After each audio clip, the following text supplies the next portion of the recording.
Estamos aqui no Mato Grosso com o José Tadashi, que é pesquisador aposentado da Embrapa, e ele vai conversar um pouquinho com a gente.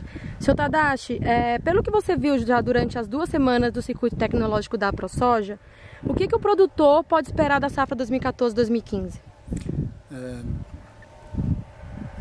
Tivemos um atraso de plantio, né? Grande parte dos produtores que nós tivemos a oportunidade de contactar, de conversar, falaram que começaram o plantio em 23 de outubro e normalmente a data prevista de plantio é no término do vazio sanitário, que seria 15 de setembro. Tá? Então vamos ter um acúmulo de plantio praticamente a partir de 23 de setembro, outubro. Poucas pessoas conseguiram semear antes dessa data e só aqueles que nessa região pelo menos têm o pivô central conseguiram semear antes. Então eu diria que o agricultor deve estar preparado talvez para ter mais lagarta e de modo geral pragas e também principalmente preocupar com a ferrugem da soja.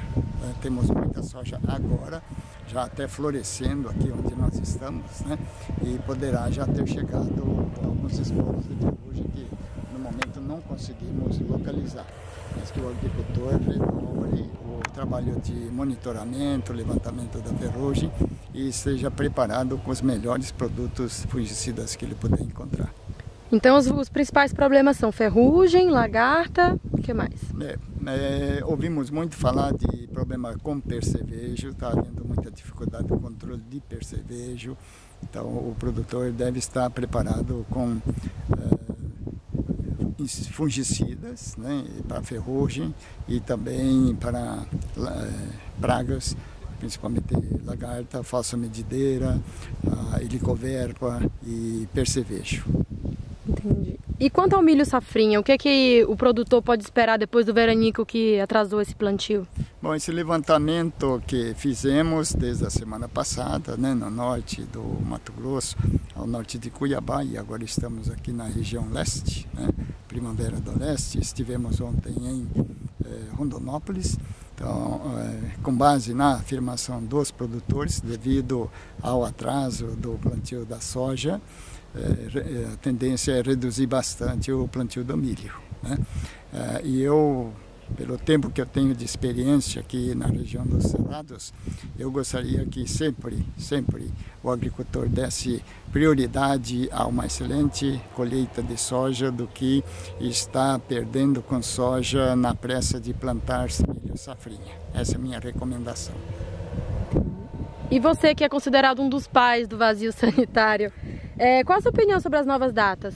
Olha, francamente eu diria o seguinte, eu até sugeri que a antecipação da data do vazio sanitário não deveria ser preocupação, porque o tempo de 90 dias já era suficiente, mas desde a recomendação da primeira versão do vazio sanitário, uma coisa que não ficou inserida na normativa era que eu tinha mencionado que se proibisse o plantio de soja irrigada, mesmo vencido o vazio sanitário, porque poucos tinham o privilégio de ter pivô para irrigar, né?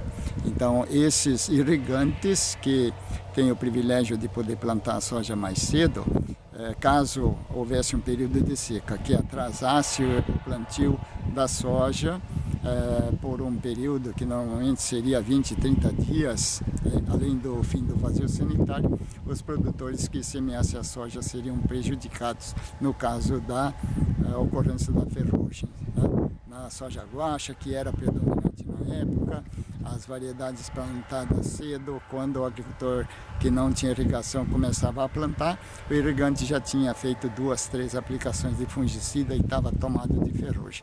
Então, em função do que vimos, da nossa experiência, né, junto com o próprio produtor, eu tinha sugerido proibir o plantio de soja cedo com irrigação. Bom, o vazio sanitário mostrou que com a adesão dos produtores ao vazio sanitário, limpando a soja guaxa, né, e vimos muito pouco nos últimos 4, 5 anos depois do vazio sanitário, nós vimos que funcionou muito bem. Então, digamos, agora eu penso um pouco mais moderadamente quanto à questão de plantar ou não sob irrigação, desde que o agricultor realmente faça o devido monitoramento, acompanhe a sua soja semeada bem cedo, né? Permitiria que fizesse o plantio da soja irrigada e não afetaria tanto os produtores sem irrigação.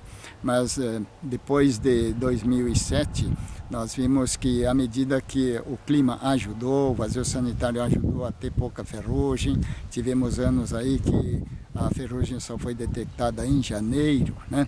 Os produtores acabaram cada vez mais relaxando em relação ao vazio sanitário, e nessa última safra, em vários lugares, até em meados de setembro, né, foi encontrado área de soja guaxa com a ferrugem. Então, nós necessitamos ter as duas coisas. Primeiro, obediência ao vazio sanitário, cumprir as regras de não deixar a soja guaxa. E essa prorrogação que nós estamos propondo agora, do dia 15 de setembro para 30 de setembro, e vai fazer com que mesmo alguém que tenha irrigação plante soja irrigada no dia 1º, dali para frente a tendência de que o agricultor sem irrigação vá plantar mais ou menos próximo dessas datas, né? Então o efeito será menor.